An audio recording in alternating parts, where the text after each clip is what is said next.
India alert, जुर्म के खिलाफ आवाज।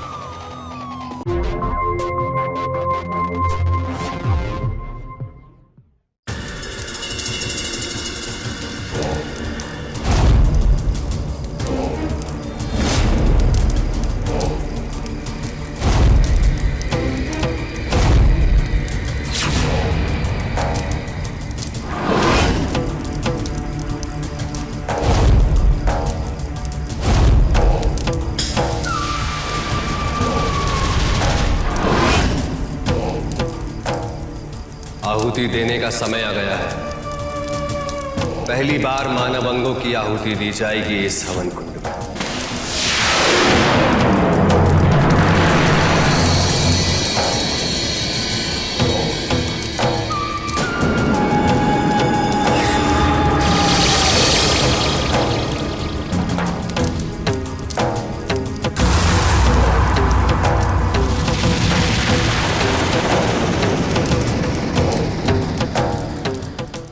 इंसान जब किसी अपराध को अंजाम देता है तो उसका दिमाग शैतान की तरह चलने लगता है। वो सारे सबूतों को मिटाने की कोशिश करता है ताकि वो अपने किए गए जुर्म से आसानी से बच जाए, कभी पकड़ा ना जाए।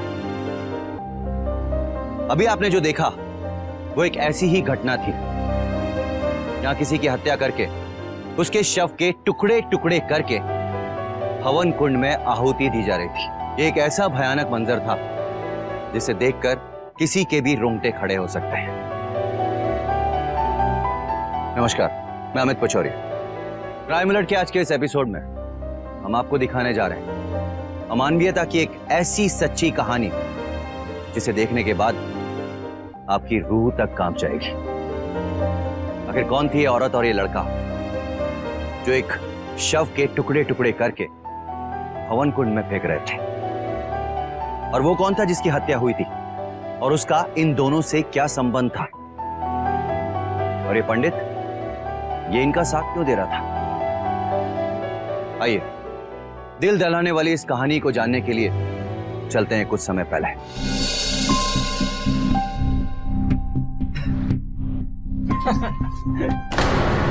क्या हंस रहा है तू? 2 ही लाख है ना? चल पत्ते बांट, नेक्स्ट राउंड में मैं जीत जाऊंगा। चल पत्ते बांट। देख नवनीत, पहले तुझ पर 3 लाख उधार है, पहले वो चुका, ऐसा नहीं चलेगा यहाँ। अबे तू है ना, तमीज से बात कर। मेरे बाप के पास बहुत पैसा है। पहले मैंने 5 लाख रुपए चुका। तेरा बाप कितना बड़ा आदमी हो मुझे फर्क नहीं पड़ता। पहले वाला कर्जा चुका, उसके बाद में नेक्स्ट राउंड। न फुट यहाँ से। तू निकालेगा मेरे को उधर से? तू निकालेगा? हाँ बोल। अरे भाई तू झगड़ा कर रहा है भाई। अबे बैठना, चलना। तू निकालेगा? हाँ बोल। ना बोल।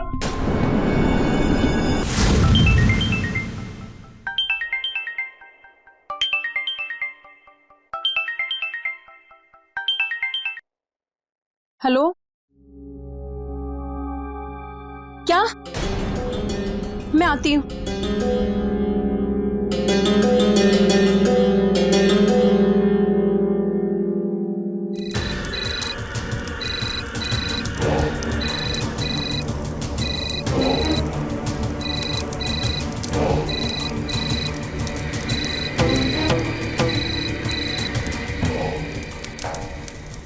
संतोष, जल्दी से आ जाओ।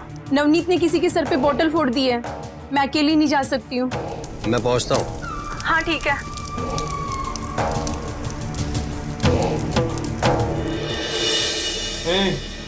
बुलाया नहीं क्या मेरी मम्मी को? नवनीत, नवनीत, क्या हुआ नवनीत को? मैं पूछ रही हूँ क्या हुआ? आंटी जी कुछ नहीं हुआ, नशे में दूध पड़ा हुआ है। और इधर देखो, समीर का सर भी फोड़ दिया है। क्यों? क्योंकि जुए में 5 लाख हार गया। 5 लाख? सिर्फ 5 लाख रुपए? कल घर आना और ले जाना अपने 5 लाख रुपए, और 1 लाख रुपए एक्स्ट्रा दे रही हूँ। इसका इलाज कराना, और मुझे कोई पुलिस कंप्लेंट नहीं चाहिए, समझ रहे हो ना? ठीक है आंटी। से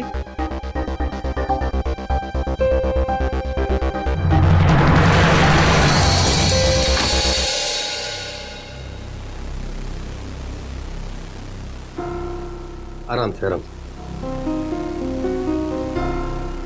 अरे ध्यान से गिर जाएगा। आराम से चल।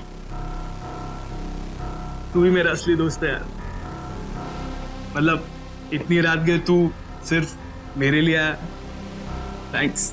पागल हो गया क्या? थैंक यू वाली क्या बात है? तुम्हारी मम्मी ने बुलाया था, आना तो था ही। तू ध्यान से चल। चल बेटा अरे यार, कमर तक छोड़ दूं तुझे? नहीं यार, अभी भी इतना नशा नहीं हुआ है कि अकेले नहीं जा सकता मैं। अभी भी एक बोतल चढ़ा सकता हूँ मैं। चल, गुड नाइट। पागल। तो बेबी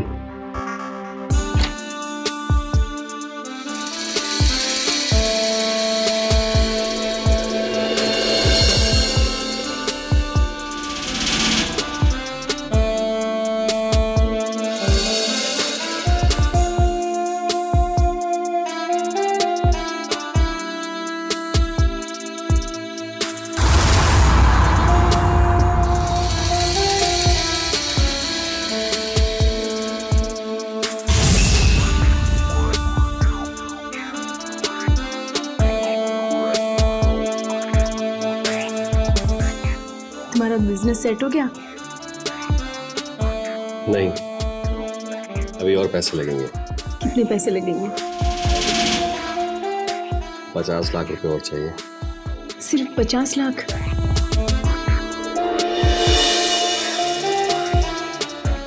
मिल जाएंगे पैसे। एक पैसे ही तो है जो भरे पड़े हैं, जब चाहे ले जाना। बस तुम मेरा ख्याल रखो और मैं तुम्हारा।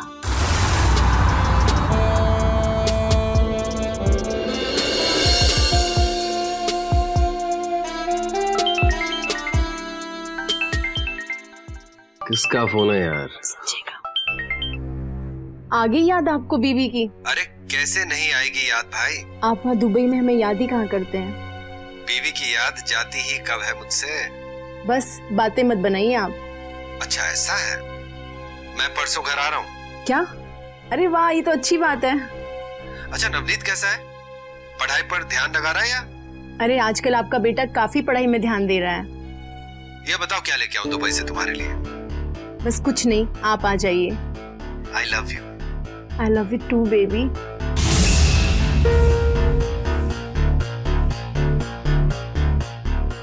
क्या कह रहा था? परसों आ रहा है। परसों आ रहा है? यार बेबी वैसे ही टाइम बहुत कम है यार हमारे पास तो।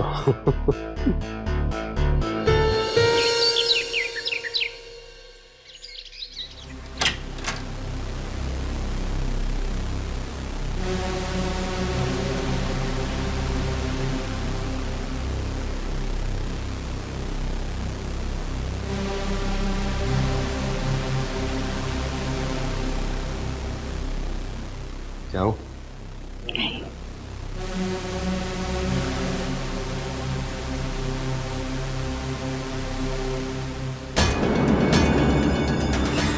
माँ!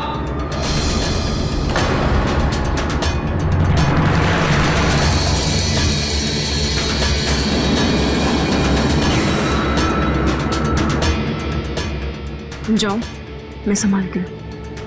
जाओ।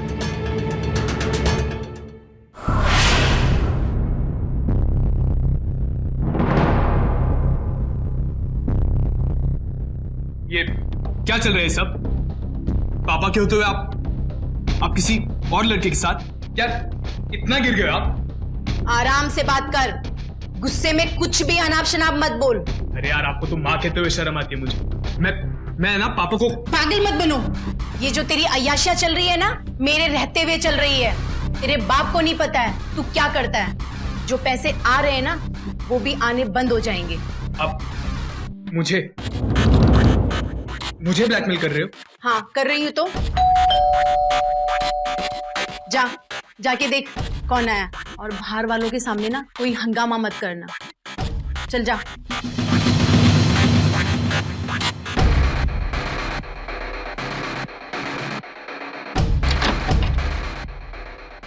हाय नवनीत। क्या ऐसे क्या देख रहा है? पैसे लेने आए हम। अंदर आने दो इन लोगों को।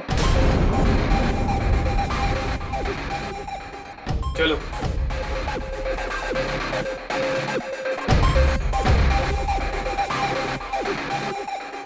देखा नवनीत, अपनी लड़ाई ज्यादा नहीं है। हम लोग दोस्त हैं यार, साथ में खेलते हैं। साथ में पीते हैं, लेकिन मुझे मेरे पूरे पैसे चाहिए। बाकी तुझसे मेरे को दुश्मनी नहीं है। ये लो तुम्हारे 6 लाख रुपए। 5 लाख रुपए नवनीत की उधारी के और 1 लाख रुपए एक्स्ट्रा दे रही हूँ। इससे अपना इलाज करा लेना और बचे हुए पैसों से पार्टी कर लेना। और आइंदा मेरे बेटे नवनीत को कोई भी तकलीफ दी ना तो मेरे से बुरा कोई नहीं होगा। चलो निकलो भी यहाँ से। Thank you aunty. Thank you और वेलकम बोलने के लिए टाइम नहीं है मेरे पास। जाओ। और तुम 1 हफ्ते में 20 लाख रुपए उड़ा चुके हो। कुछ पता है तुम्हें?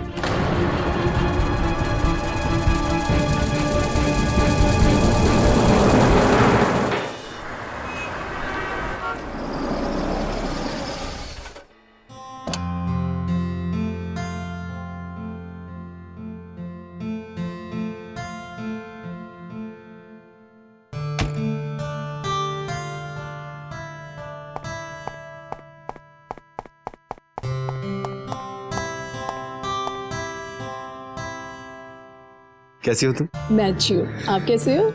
कैसा होऊंगा तुम्हारे बिना? थैंक गॉड आप आ गए। कब से आपका वेट कर रही थी। अगर इतना ही वेट कर रही थी तो कभी खुद से अपने पति को फोन क्यों नहीं किया तुमने? मैं अच्छी वाली बीवी हूँ और काम के बीच में ना पति को डिस्टर्ब नहीं करती। प्यार करने वाली बीवी हूँ, चिपकू नहीं। अच्छा ये देखो, ये है तुम्हारी जरी वाली साड़ी। दुबई के बेस्ट डिजाइनर ने डिजाइन की है। और ये तुम्हारा फेवरेट परफ्यूम। क्या बात है। और ये नवनीत का मोबाइल। बाय द वे वो है का? उसे पता नहीं था मैं आ रहा हूँ। वो क्या है ना, आपका ही बेटा है ना, दोस्त के यहाँ गया है नोट्स के लिए। आजकल बड़ा पढ़ाई में ध्यान देता है। किस दोस्त के घर गया तुम्हें पता है ना? हाँ आप टेंशन मत लीजिए, पता है मुझे। अच्छा, इतनी गिफ्ट्स दी और सिर्फ थैंक यू से काम चला लिया आपने? वैसे ये तो बहुत अच्छी बात है कि नवनीत घर पर नहीं है, तो हम रोमांस कर सकते हैं। हाँ अभी नहीं, पहले शावर लेके आओ। अरे बीवी, शावर से पहले भी तो रोमांस हो सकता है। नहीं अभी पहले चाहिए, आप पहले शावर लेके आओ। अच्छा सुनो, तुम भी चलो ना शावर में। आप सुधरोगे नहीं। अरे हाँ, मैंने कहा ना जाओ।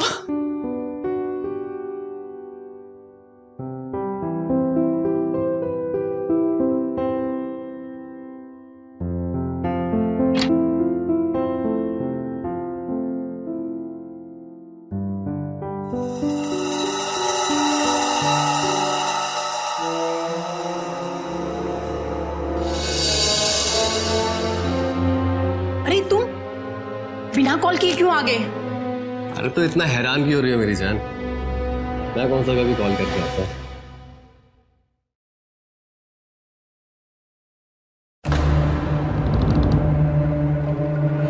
संजय आए हुए हैं और अलर्ट रहना। उसके सामने बचपने में ऐसा वैसा कुछ मत बोल देना कि उसको हम पर डाउट हो जाए। हाँ हाँ मैं देखता हूँ मेरी जान। तुम क्यों चिंता कर रही हो? है का तुम्हारा पति? नहाने गए हैं। नहाने गए? जाओ। हम भी नहा के आ सकते हैं, हैं?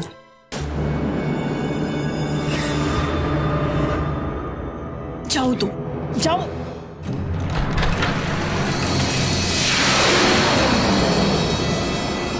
चंद्रमा अभी सही स्थान पर है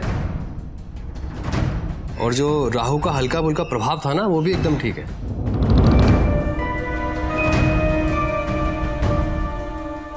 आने से पहले आपकी कुंडली पूरी अच्छी तरह से पढ़कर आया हूं मैं। अरे वाह, आपके हाथ की रेखाएं भी शुभ संकेत दे रही हैं। राजेश्वरी, संजय, ये संतोष जी हैं, पंडित जी हैं। नमस्ते। घर के ना वास्तु से लेके ना पूजा आरती सब मैं इन्हीं से पूछ के करती हूँ। राजेश्वरी एक मिनट, मुझे बाथरूम में ये बियर की बोतल मिली। ये नवनीत क्या कर रहा है आजकल और कहाँ है वो? बुलाओ उसको यहाँ। अरे वो बियर ना मैंने रखी थी। नवनीत तो बियर को हाथ भी नहीं लगाता है। तुम कब से ये सब? अरे नहीं, आप भी ना। ये बियर मैंने बाल धोने के लिए मंगाई थी। देखो बाल कितने अच्छे हो गए, सिल्की सिल्की। आप भी हाथ लगा के देखो कितने अच्छे हो गए हैं। राजेश्वरी, मेरी कुछ समझ में नहीं आ रहा है, तुम क्या कह रही हो? नवनीत तो एकदम सुधर गया है, सारे दिन पढ़ाई में लगा रहता है। अच्छा, ये जो पंडित जी हैं, ये कुछ कम उम्र के नहीं लग रहे? आप भी ना एज से टैलेंट को मत मापिए। पंडित जी बड़े टैलेंटेड है और जब से मेरे जीवन में आए ना तो सब कुछ अच्छा ही अच्छा हो रहा है। और आप भी ना अपने बिजनेस के सारे डिसीजन पंडित जी से पूछ के लीजिए, काफी फायदा होगा आपको। अच्छा, मैं नहा के आता हूँ।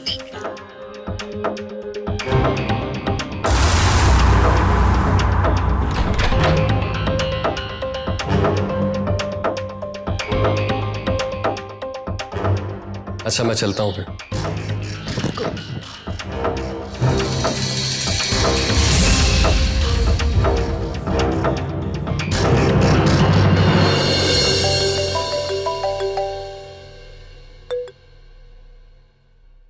अजय जी।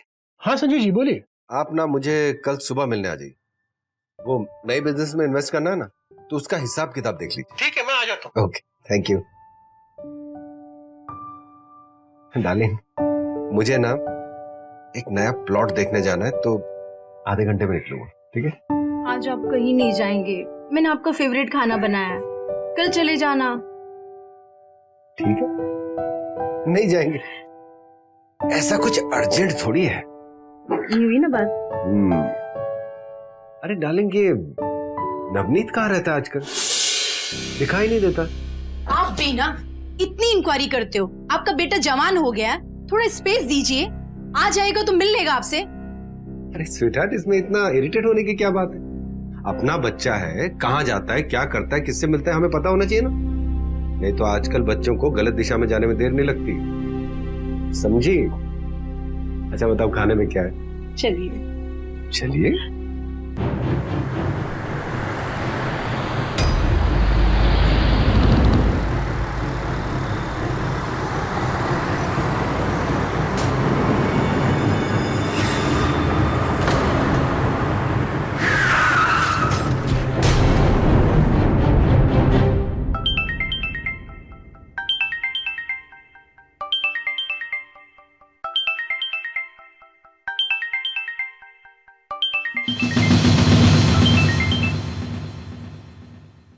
हेलो, नवनीत का एक्सीडेंट हो गया है, जल्दी आइए। क्या? हम अभी आ रहे हैं। सुनिए, उठो जल्दी से। हाँ, क्या हो? नवनीत का एक्सीडेंट हो गया। क्या? हाँ।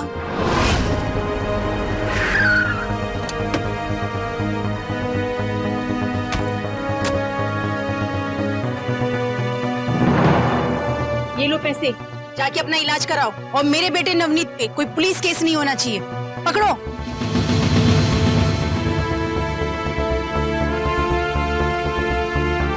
नवनीत, तुमने शराब पी?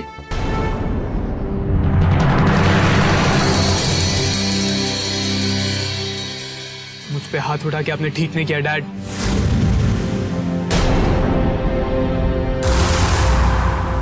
अगर कोई बच्चा गलत रास्ते पर जाता है तो कहीं ना कहीं सवाल उसकी परवरिश पे खड़े होते हैं। हर माँ बाप को अपने बच्चों को सही गलत का फर्क बताना चाहिए, उनकी गलतियों पे उन्हें टोकना चाहिए। शायद वो बच्चे आगे जाके कभी कोई गलत काम ना करें। लेकिन यहां जो हो रहा था वो तो समझ के बिल्कुल परे था। नवनीत को उसकी मां का पूरी तरह से संरक्षण प्राप्त था। न केवल वो उसकी अय्याशियों को बढ़ावा दे रही थी, बल्कि उसकी आड़ में वो खुद भी अय्याशी कर रही थी। एक परिवार की स्त्री जो पूरी तरह से अय्याशी में मग्न थी और बेटा गलत रास्ते पे भटक चुका था। संजय भास्कर पूरी तरह से इस बात से अनजान था। आइए देखते हैं जब संजय के सामने ये सच आया तब क्या हुआ।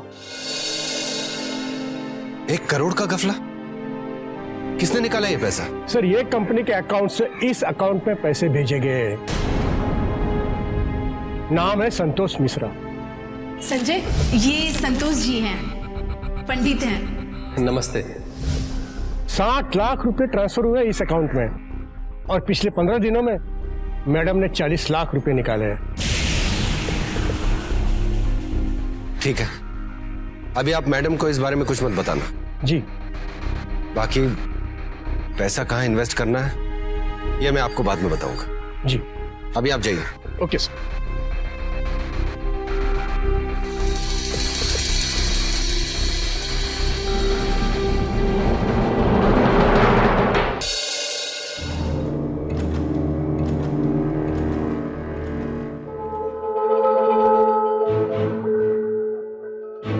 ये अचानक आप कहाँ जा रहे हैं?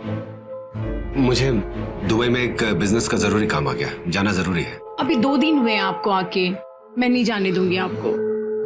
आई नो राजेश्वरी, पर काम इतना जरूरी है कि मुझे जाना ही पड़ेगा। ऐसा क्या काम आ गया?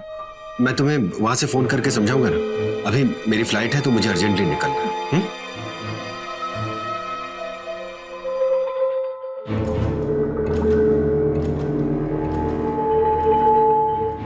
बेटा, पापा को सॉरी बोलो।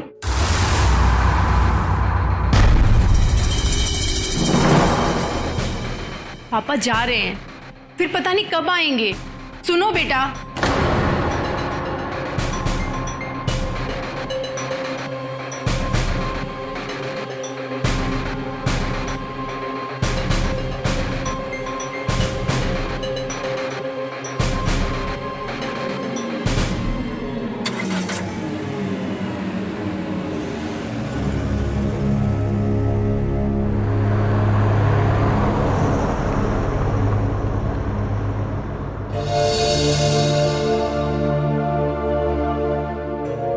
ये संजय अचानक कैसे चला गया? कहीं उसको मुझ पर डाउट तो नहीं हो गया है? मुझे ना कुछ तो दाल में काला लग रहा है।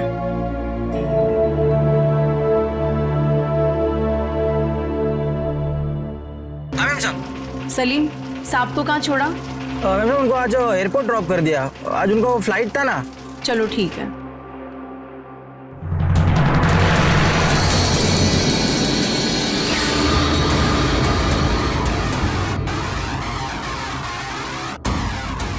सलीम। हाँ साहब। जब मैं यहाँ नहीं रहता हूँ तो घर पे अक्सर कौन आता है? कोई नहीं साहब, बस वो ज्योतिष है ना संतोष, वही आते रहता है अक्सर।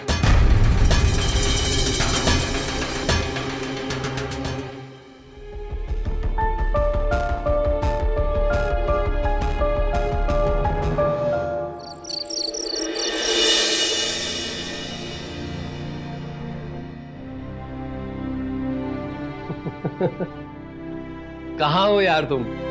ये पट्टी बांध के पता नहीं कहाँ गायब हो गई हो। वैसे एक बात बोलूं, मैं ना बहुत खुश हूं कि तुम्हारा पति चला गया यहाँ से, वरना मैं तो ये सोच रहा था पता नहीं हम लोग कब मिल पाएंगे। लेकिन यार अब प्लीज मुझे तड़पाओ मत ना। तुम हो कहाँ?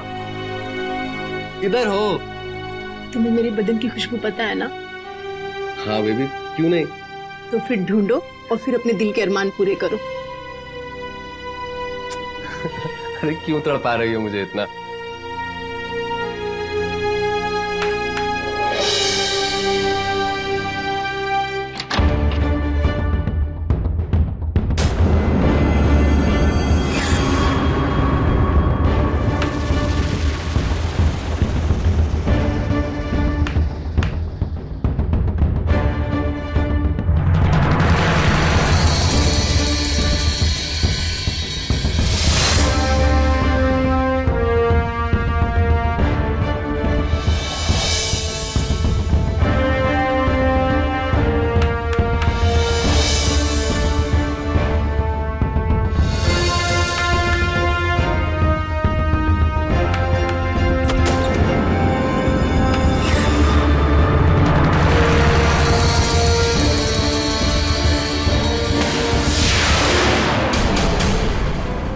ढूंढो मुझे, पकड़ो।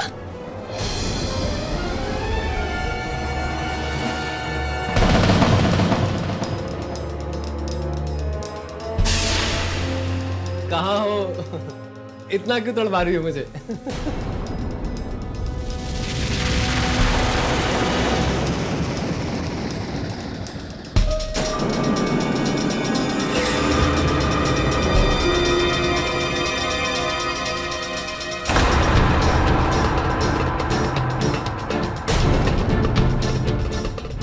सर सर मैं पूजा करवाने आया था सर।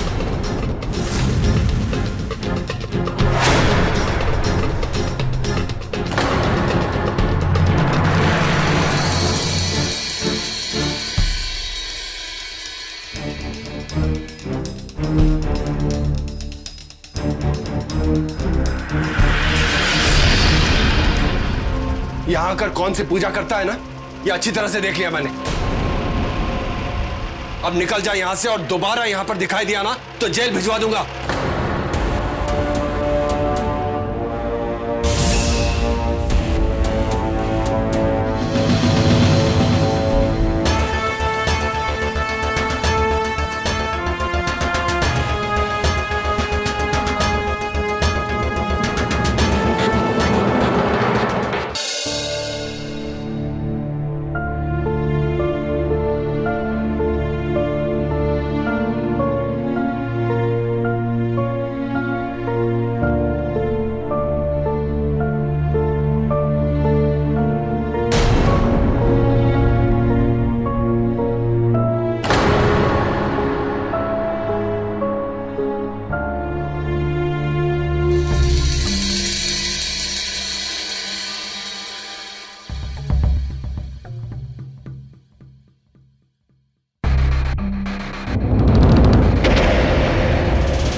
क्या कमी रह गई थी मेरे प्यार में जो तुमने ऐसा किया मेरे साथ?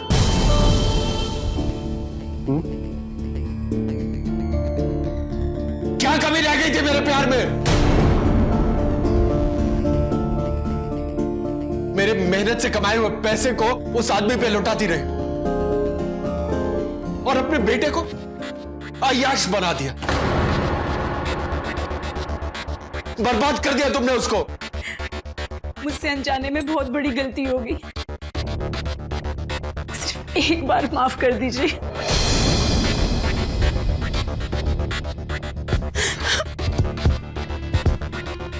कोई और होता ना तो जान से मार देता तुम्हें, पर मैं ऐसा नहीं कर सकता क्योंकि मैं ऐसा नहीं हूं। तुमने मेरे ही पैसों को यूज करके मुझे ही धोखा दिया है ना, तो मैं तुम्हें और नवनीत को अपने कमाई से एक फूटी कौड़ी नहीं दूंगा। बेदखल कर दूंगा तुम्हें अपनी जायदाद से। शर्म आती है मुझे तुम्हें अपनी पत्नी कहते हो, शर्म आती है।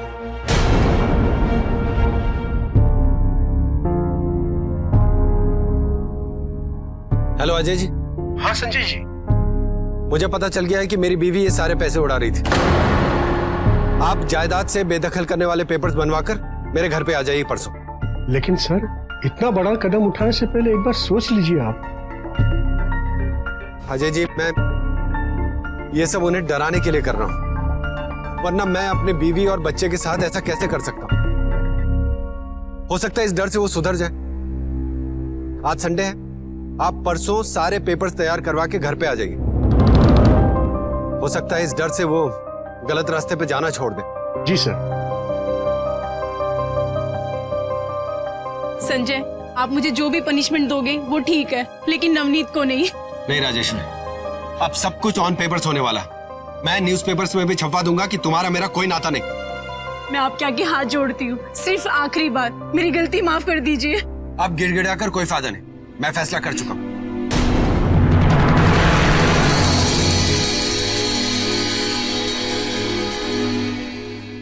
अगर पापा ने हमें जायदाद से बेदखल कर दिया तो हम रास्ते पे आ जाएंगे। अभी टाइम आ गया है, हमें कुछ ना कुछ करना होगा। मेरे पास एक प्लान है।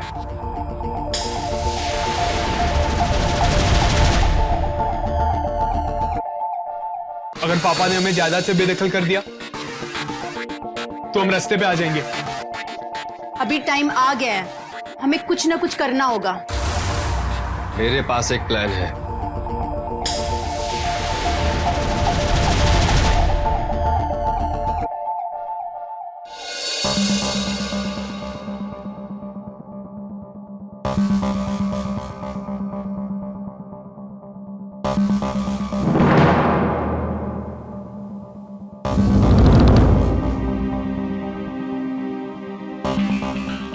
संजय प्लीज मुझे माफ कर दीजिए। मुझे पता है आपको मुझसे शिकायत है, मैंने गलत काम किया है, मैंने आपको धोखा दिया है। अगर इस घर से जाना है तो मैं जाऊंगी। नवनीत तो आपका बेटा है, उसे आप अपने पास रखिए। कोई तो होना चाहिए उसका ख्याल रखने के लिए। संजय प्लीज, संजय प्लीज मुझे कर दो। संजय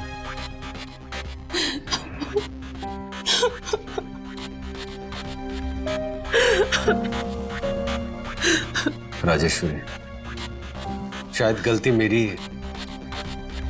मैं पैसा कमाने में, बिजनेस बढ़ाने में इतना बिजी हो गया कि तुम पर और नवनीत पर ध्यान नहीं दे पाया। एक अच्छा पति नहीं बन पाया, एक अच्छा बाप नहीं बन पाया। लेकिन राजेश्वरी, मैं तुम लोगों से पापा आई एम रियली सॉरी, पर आई प्रॉमिस कि मैं आज के बाद ना ही दारू पीऊंगा और ना ही कोई बुरे काम करूंगा। पर हमें माफ कर दो पापा प्लीज हमें माफ कर दो। क्या कहा था तूने? जेल भेजेगा मुझे? हा? भेज दिया ना तुझे।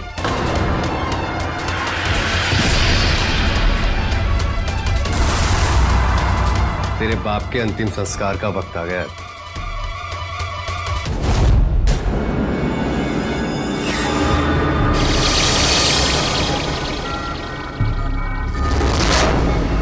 संजय भास्कर ने अपनी बीवी और बेटे की गलती को माफ करके उन्हें दोबारा मौका देने की सोची, लेकिन उसकी बीवी और बेटे ने लालच में आकर संजय भास्कर का ही शिकार कर लिया।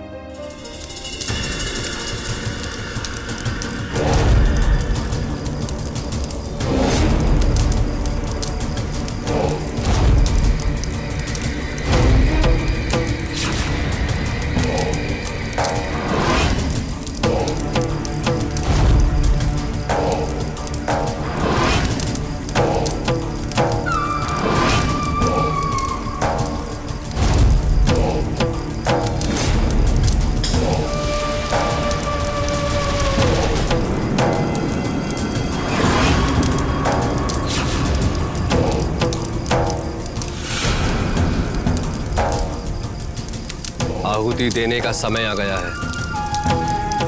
पहली बार मानव अंगों की आहुति दी जाएगी इस हवन कुंड में। शरीर का एक एक टुकड़ा डाल दो इस हवन कुंड में। ना कोई सबूत बचे, ना कोई गवाह, सिर्फ राख ही राख।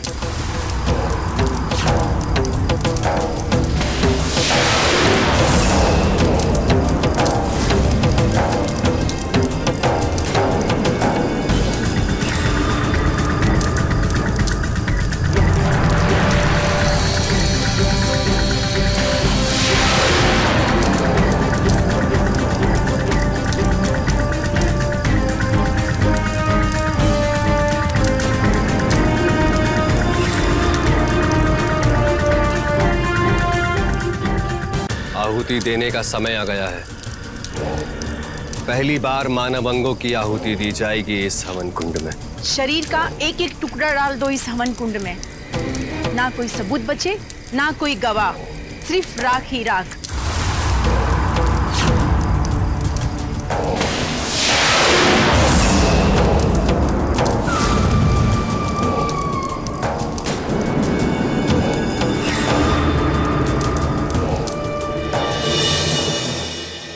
हेलो इंस्पेक्टर साहब, पूरे 24 घंटे हो गए, कुछ पता चला मेरे पति का कि कहाँ है वो? नहीं, अभी तक तो कुछ पता नहीं चला है, लेकिन हम जल्दी पता लगा लेंगे और जैसे ही पता चलेगा हम आपको फौरन इन्फॉर्म करेंगे। Thank you so much.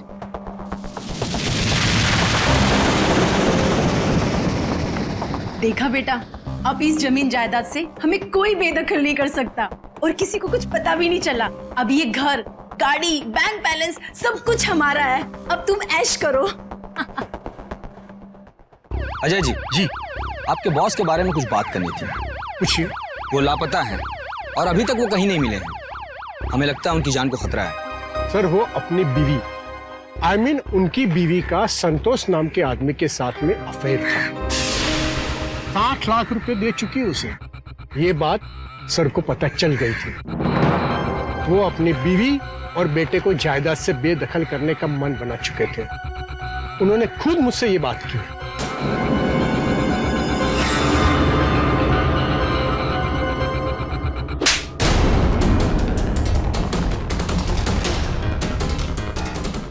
Bhaskar को तूने मारा है पैसों की लालच में। बोल। देख, हमें राजेश्वरी ने सब कुछ साफ साफ बता दिया है। उसका स्टेटमेंट हमारे पास कि तूने उसके हस्बैंड की हत्या की। अब बता। सर मैंने नहीं मारा सर, उनको सर फंसा रहे सर मुझे वो लोग। तो मैंने नहीं मारा सर। तो 60 लाख रुपए तेरे अकाउंट में कहां से आए? बोल। 60 लाख रुपया कहां से आया तेरे अकाउंट में? और लाश कहां ठिकाने लगा रखी तूने? पता? कुछ पूछ रहा हूं तेरे से, लाश कहां पर है? कहां है लाश? बता दो सर, बता दो जल्दी बता। सर वो हवन कुंड में है सर, जला दी सर। चल बता। बता। सर यहाँ जलाया था। हवलदार, फॉरेंसिक डिपार्टमेंट को फौरन इन्फॉर्म करो, यहां से हड्डियां और राख कलेक्ट करें। गो। और तू फोन लगा के बुला अभी। तेरे से बोल रहा हूं, लगा फोन।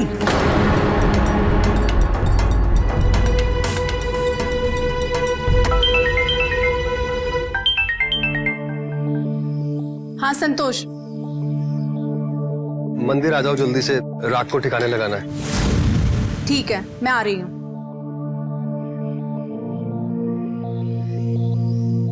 चलो संतोष, जल्दी से रात को ठिकाने लगाते हैं।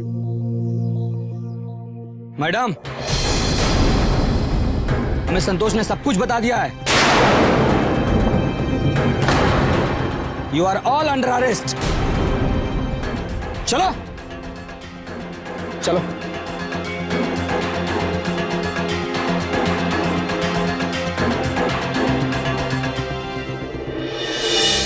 रिश्ते ही हमारे जीवन की आधारशिला होते हैं, लेकिन कभी कभी इंसान लालच में आकर रिश्तों की महत्वता को भुला देता है। जरूरत है कि हम अपने करीबी रिश्तों की जरूरत को पूरा करने की कोशिश करें, उन पर विश्वास करें, लेकिन अगर वो कुछ गलत करते हैं तो उन्हें तुरंत टोकें। हमें अंधा विश्वास नहीं करना चाहिए, क्योंकि अंधा विश्वास ही विश्वासघात को जन्म देता है। राजेश्वरी और संतोष ने सोचा था कि वो इस जुर्म को अंजाम देने के बाद अपनी बाकी की जिंदगी ऐशो आराम से काटेंगे, but crime never pays. Crime के रास्ते में इंसान पाता नहीं है, सिर्फ और सिर्फ खोता है। आज मां, बेटे और प्रेमी तीनों जेल की सलाखों के पीछे हैं। नमस्कार, इसी के साथ मैं अमित पचौरी क्राइम अलर्ट के इस एपिसोड में विदा लेता हूं आपसे। फिर किसी सच्ची घटना के साथ आपके सामने उपस्थित होऊंगा। तब तक याद रखिएगा, be safe, be alert. Crime alert, जुर्म के खिलाफ आवाज।